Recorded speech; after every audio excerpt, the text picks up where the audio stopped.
Welcome back to the Bite-Sized Mindfulness. I'm Dr. Claire Eagles, clinical psychologist.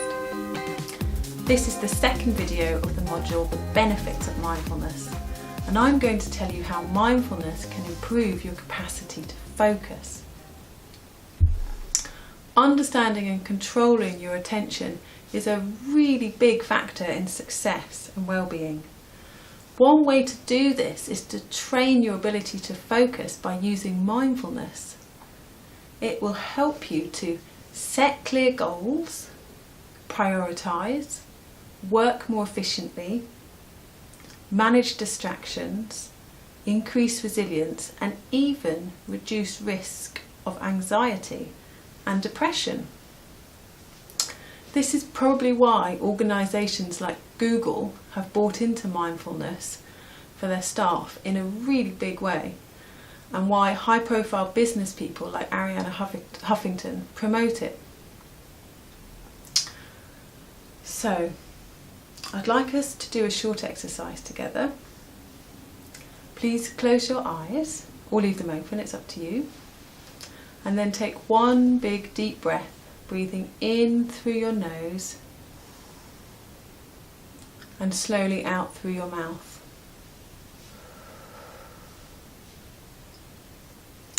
In this exercise, we will spend just a few short moments paying attention to the sounds we can hear. The idea is just to notice what you can hear. If you notice your mind goes off onto other things, the task is to just notice when it does this and bring your mind back and pay attention to the next sound.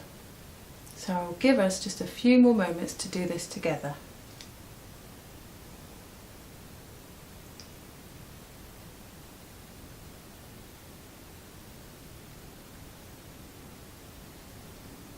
A lot of people's experience of this exercise is that in using their senses, in this case hearing specifically, they're actually able to bring entirely new information into their awareness. For example, the ticking of a clock, or one of the things that I noticed is the quiet sound of the breath. In the busyness of living, we actually often miss out on what is actually here right now in the present moment. This is probably because most people don't actually have the tools to stay in the present moment for more than, say, a few seconds at a time. And actually mindfulness can help us build our capacity to spend less time thinking about the next activity or the next task, and simply engage with what is happening right now. And when we regularly practice redirecting our attention to the here and now, really amazing things can happen. We notice simple things like our children growing up, how our food tastes. We feel more grateful, we give more, and we even become a bit more playful. So, punctuating your day with short mindful listening moments like this is a really, really important way to give your brain a short attention workout to build your capacity for staying in the present moment. Now, if you are really set on building your capacity to focus, you do need to be aware of one of the biggest obstacles you will face. That is multitasking. It's so second nature to most of us, including me, especially when we're under pressure. For example, sending an email while reading a text that flashes up on your phone on the desk next to you. But actually, sustaining our attention so that we do just one thing at a time is so much more productive, just so much more. I'm going to look at a personal example with you to illustrate this point. So I was on the phone to my internet provider about why the Wi-Fi had gone down, and I'd been held in a queue for a long time, which was frustrating.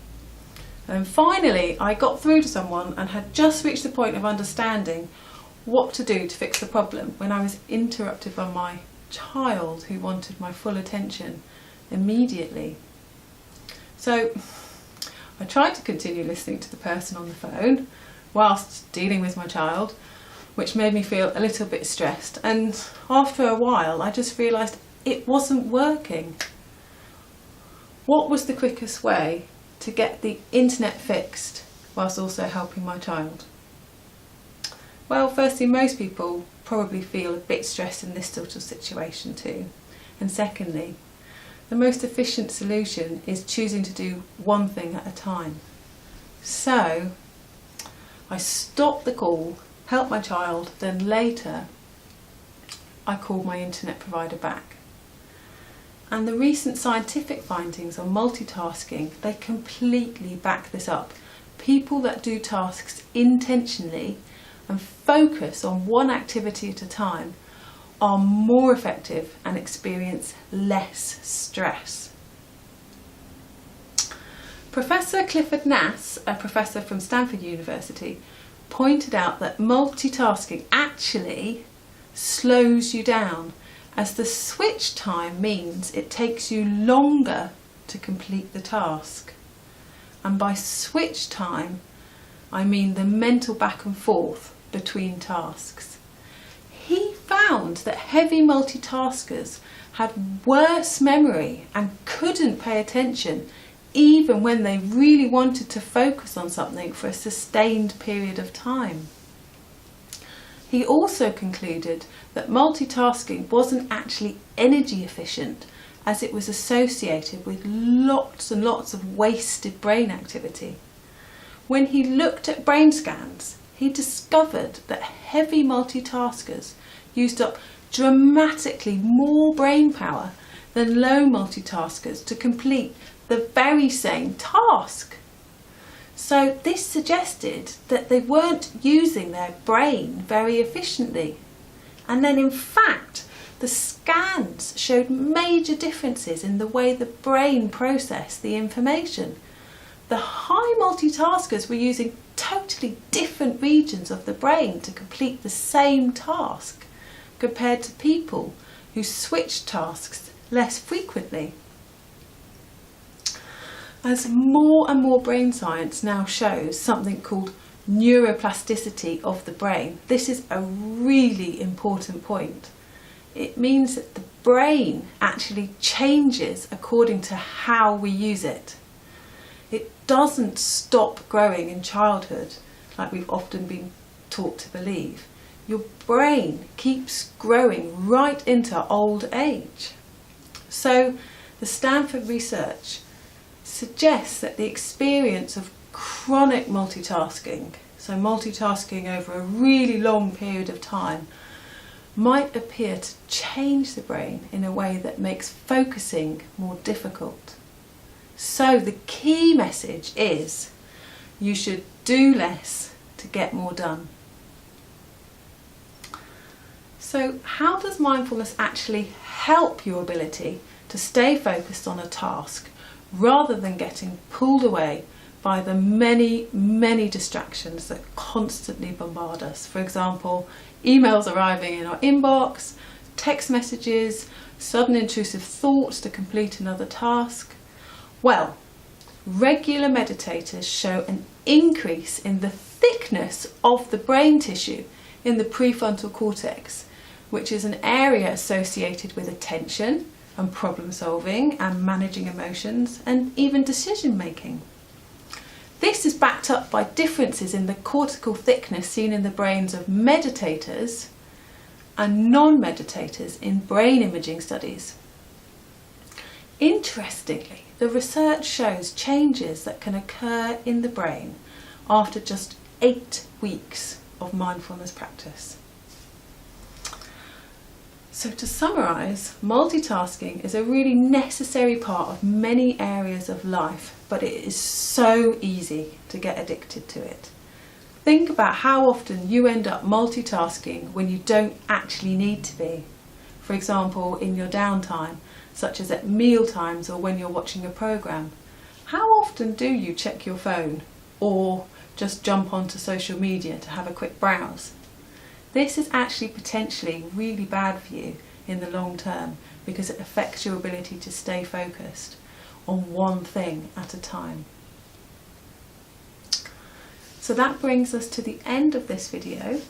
A suggestion is that you have a go at staying focused on one thing at a time by choosing an activity that you have formed a habit of multitasking on, but you don't actually need to. Think of an activity from your downtime. How is your experience of the activity different on that occasion? What is your pace like? What is your enjoyment of it like? Do you notice anything that would otherwise get missed? Have a go. And I'll see you in the next video when I'll tell you about how mindfulness can help with self-critical thinking.